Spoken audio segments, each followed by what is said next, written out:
Okay, here we are at the very front end of the International Space Station. This is the forward end of Node 2, and this is right behind this hatch is the PMA, the pressurized mating adapter, to which the space shuttle docks whenever the next space shuttle comes. You can see we have our flags up here at the most forward part. It's a 15-nation partnership, this International Space Station. So we'll start with the Node 2. We will stop at the Kibo module here, the Japanese pressurized module, and the Japanese logistics platform.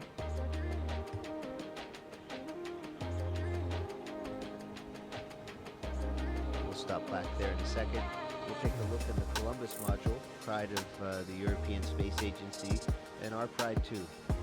And then you can look down the stack, and you can see several other modules, and even into a little bit into the functional cargo block, the FGB, and then the service module. So it's a really big space station that we got. Welcome to Kibo. Please enjoy and relax in this brand new, the most spacious and quietest room in the ISS.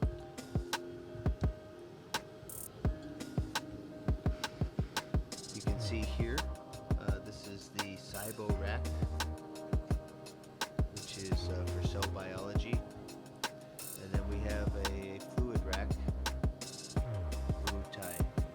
So these are the two main Japanese science racks that are up here now. There's more that are coming. Let's take a quick look out the window before it gets dark outside. We're going around the world every 90 minutes, so it gets a lot of sunrises and sunsets. Oh my goodness, it's beautiful up there. So this is looking out the port side of the space station, and we're actually also on the front side, so front port side of the space station. And let's take a look at what you can see out there. You can see the robot arm I was talking about, the GEM RMS. Those orange things are the solar arrays on the port side. And you can see we have a full set, and 15A STS-119 is going to be bringing up the last solar array on the starboard side. Take a look. There's our beautiful blue planet there. And looking at this and where we are, I'd say we're over the South Indian Ocean. You can actually see some icebergs down there. So we're actually probably between Africa and Antarctica. You can actually see the different shades of the water. Okay, so now fly with me. We're going to go to the Columbus module.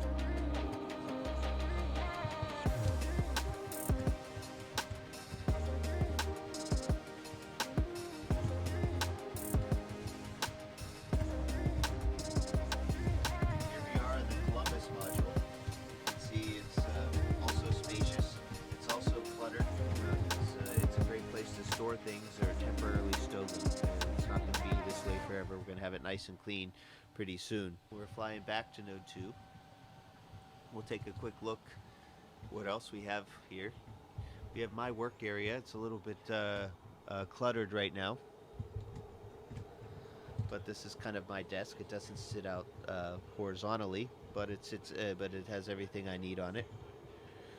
This are my crew quarters right here. You can tell it has my name on it. And in fact, I can give you a tour real quick of crew quarters. This is what it looks like inside. There's a fair amount of room. We'll get has a standard space station light on it. So now we're going into the Destiny laboratory, headed aft on the space station. And there's my crewmate, Sandy Magnus. She's getting her exercise in for today. This rack is the oxygen generation system, and we have a few too many things on this rack, and we're in the middle of cleaning it off, not to interfere, but you can see oxygen. We're making oxygen, and when we make oxygen, we're breaking down water into hydrogen and oxygen, and the oxygen comes right out here. The water we're making either comes from the condensate from the air conditioning system, the water that's in the air, or urine. So this is a really neat regenerative life support system. And now we're going to go back into one of the first modules, Node 1, which is also called Unity. This is our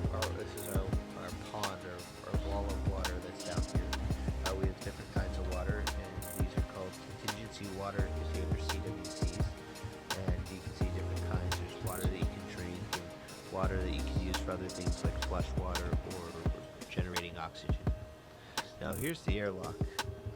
As we go, the Quest airlock. This crew lock is a hatch that goes outside into space. So you can see that hatch right there. In the meantime, we're kind of storing EVA-related things here.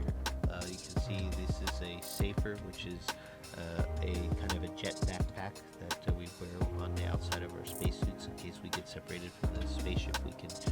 We can fly our way back in.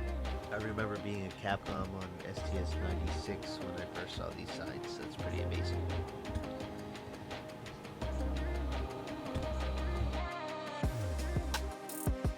And we're floating into the Russian side of things.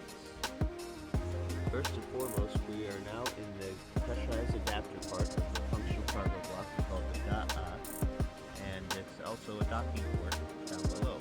As you carefully look down below, you can see the hatches, and inside that what you can see in front of us is the docking mechanism for the Soyuz.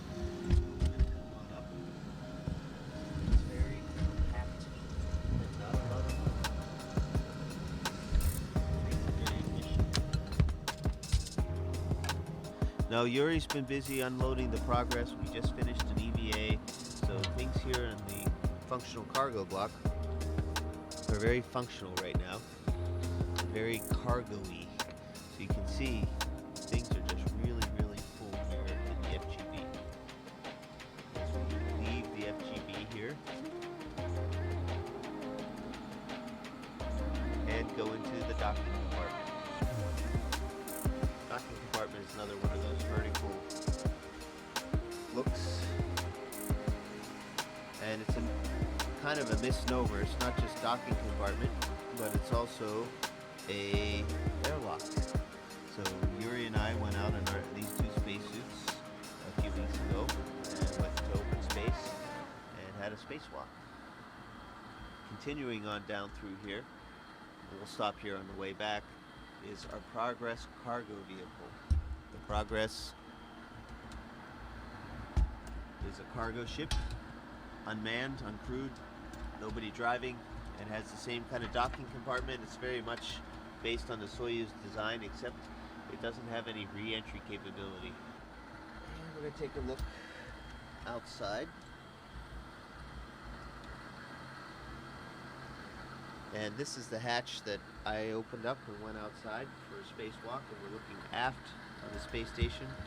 There's a ladder, some solar panels. We're looking at the service module, Zvezda, and looking at our beautiful planet Earth. Let's see if we get a nice little view with clear Earth. There's a small treat. There's no tour of the space station would be complete without it. Last but not least, in the service module, Zvezda, which means star, it's the heart of the space station. It's where we used to have the only place where we can create oxygen and live with the carbon dioxide removal system, as well as a place to eat and sleep. There's my crewmate, Yuri Lonchikov, exercising on the treadmill with vibration isolation system, the TVIS.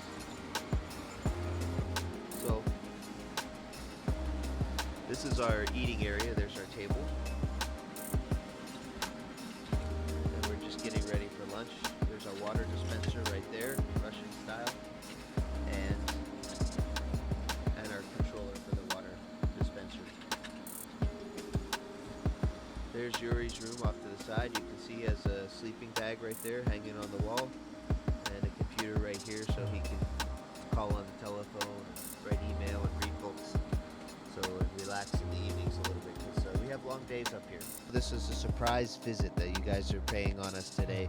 So things aren't cleaned up, but they're real. This is exactly how we work and live in space. And that'll wrap up the tour. This is the International Space Station. A very good example of what human beings can do when we work